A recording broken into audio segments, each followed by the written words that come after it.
To the outside eye, it's a mass of moving parts. This construction site and this crane is like any other dotting our city skyline.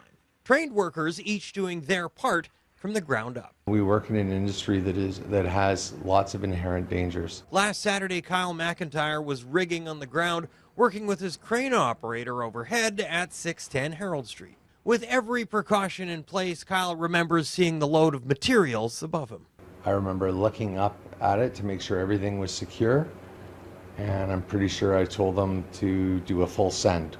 Something somehow went wrong. The next thing that I remember is being on the ground. A load of building materials fell 10 feet on top of Kyle. I remember touching the back of my head and seeing blood. But his head wasn't the concern. My lower left leg dislocated the knee and was pretty much underneath my upper leg. And there's an artery that feeds it that was pinched. That's when his coworkers' training kicked in. I spoke with our foreman, and he said before he could tell anyone what to do, they were already doing it. They helped stabilize Kyle before paramedics arrived. Next thing I came to that I remember, I was somewhere in this hospital. Then the training of the trauma team took over. The damage that there was, they said it's a miracle. A miracle he didn't lose his leg. They have no idea the amount of mobility that he's going to have, what kind of surgeries are going to be in the future. For now, Kyle's dealing in certainties. I know that we didn't make a mistake.